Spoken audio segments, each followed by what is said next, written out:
Compounding मंत्रा के YouTube channel पे आपका स्वागत है। और आज की प्री मार्केट न्यूज़ रिपोर्ट में हम बात करने वाले हैं एनएसडीएल के आईपीओ के बारे में। इलेक्शन रिजल्ट्स का क्या इम्पैक्ट हो सकता है आज के दिन ये भी देखेंगे। डीआईएस ने की कितनी बाइंग की, एफआईआईएस ने की कितनी सेलिंग की, ये भी आज जानने की कोशिश करेंगे। निफ्टी का एनालिसिस करेंगे, बैंक निफ्टी का एनालिसिस करेंगे। और आज मैं आपको दो स्टॉक्स बताऊंगा जो आज के दिन हरकत में रह सकते हैं, जिनमें आज एक आप बड़ी मोमेंटम देख सकते हैं। तो सबसे पहले बात कर लेते हैं एनएसडीएल के आईपीओ के बारे में। तो एनएसडीएल के आईपीओ को सेबी ने हरी झंडी दे दी है। ये आईपीओ होने वाला है 3000 करोड़ का। अगर आप देखें तो ये टोटली फ्रेश इशू होने वाला है। इसमें अगर आप देखें तो कौन कौन अपनी हिस्सेदारी बेचने वाले हैं, तो एनएसई अपनी हिस्सेदारी बेचने वाला है। उसके साथ ही IDBI bank, union bank, state bank of India और एचडीएफसी बैंक भी अपनी हिस्सेदारी बेचने वाला है। अगर हम देखें तो इसका एक पेयर ऑलरेडी लिस्टेड है स्टॉक एक्सचेंज पे, जो है सीडीएसएल। अगर हम सीडीएसएल की देखें तो सीडीएसएल की आय 2023 में 621 करोड़ थी, जबकि एनएसडीएल की 1100 करोड़ थी। मुनाफा देखें तो मुनाफा सीडीएसएल का ही ज़्यादा है और अर्निंग पर शेयर भी सीडीएसएल की ज़्यादा है।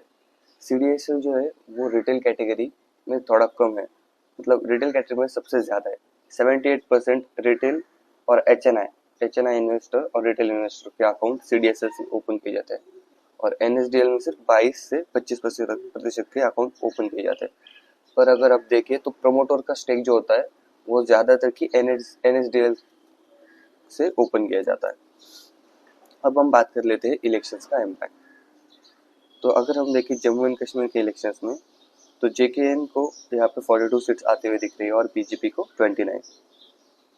गढ़वाल मेजोरिटी के लिए यहाँ पे 46 का फिगर इम्पोर्टेंट है। और यहाँ पे अभी तो किसी के पास मेजोरिटी नहीं दिख रही, पर जेकेएन की सरकार बन जाएगी क्योंकि वो मेजोरिटी के पास है और उन्हें 3 से 4 विधायक एमएलएस मिलने में ज़्यादा टाइम नहीं लगेगा। अगर हम अब हरियाणा की बात करें तो हरियाणा में भी मेजोरिटी चाहिए होगी, तो 46 क्या से ज़्यादा सीट चाहिए।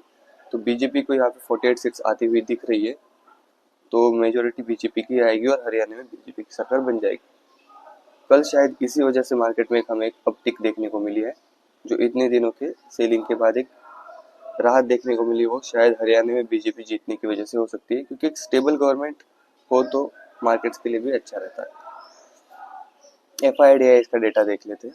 कल भी एफआई ने सेलिंग की है, 5700 करोड़ की एफआई की सेलिंग कल हमें देखने को मिली है। और अगर हम डीआईएस की बात करें तो डीआईएस ने कल ज़्यादा बाय किया है। डीआईएस की बाइंग ये इंडिकेट कर रही है, ये इलेक्शन की वजह से भी हो सकता है या फिर कोई और रीजन भी हो सकते हैं इसके लिए, पर मेजरली ये इलेक्शन का ही इम्पैक्ट हो सकता है।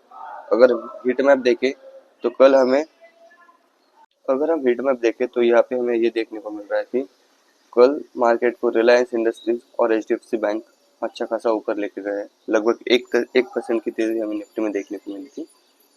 पर अगर अब लूजर्स के बारे में बात करें तो हमें मेटल स्टॉक्स में ज़्यादा गिरावट देखने को मिली, जैसे जेएसडब्ल्यू स्टील है। उसके बाद हमें अगर देखें यहाँ पर तो टाटा स्टील में भी हमें एक अच्छी खासी गिरावट देखने को मिली है। हिंडाल्को भी गिरा, तो कल मेटल स्टॉक में एक अच्छी गिरावट थी। और आईटी स्टॉक्स और रिलायंस और एचडीएफसी बैंक ने मार्केट को एक अच्छी अपस्विंग हमें दी है। मार्केट्स आज 25,000 के ऊपर कल 25,000 के ऊपर क्लोज हुए। तो ये भी देखना भी आज इम्पोर्टेंट है कि आज मार्केट क्या करते हैं। अगर मार्केट 25,000 के ऊपर रहते तो आज के दिन हम एक अच्छे खासी तेज़ी देख सकते हैं। शॉर्ट कवरिंग आने के भी चांसेस है, पर मार्केट 25,000 के ऊपर सस्टेन करना चाहिए। बैंक निफ्टी अगर हम देखें तो बैंक निफ्टी का भी कुछ सिमिलर पैटर्न है, पर बैंक निफ्टी इतना स्ट्रॉन्ग नहीं लग रहा जितना निफ्टी है। वैसे बैंक निफ्टी ने अपना 100 डे में रिगेन कर लिया है। अगर इसके ऊपर सस्टेन किया तो बैंक निफ्टी में भी स्टेबिलिटी आते हुए हमें दिख सकती है। अगर हम आज के दो टॉप स्टॉक के बारे में देखें जिनमें हमें ज़्यादा मूवमेंट देखने को मिल सकती है, तो जेके पेपर एक अच्छा बेट लग रहा है। जेके पेपर ने कल के दिन अगर हम देखें तो 472 का लो लगाया, फिर उसके बाद 500 के लेवल्स रीगेन किए।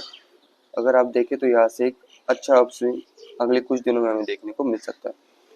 सेम जेके लक्ष्मी सीमेंट, दोनों के चार्ट थोड़े सिमिलर ही है। अगर हम देखें तो जेके लक्ष्मी सीमेंट भी यहाँ पे अच्छा मोमेंटम दिखा सकता है। देखते हैं आज का मार्केट कहाँ ओपन होगा। अगर हम गिफ्ट निफ्टी देखें तो गिफ्ट निफ्टी एक फ्लैट ओपनिंग के संकेत दे रहा है, तो आज का market flat to positive mode के तरफ ओपन हो सकता है।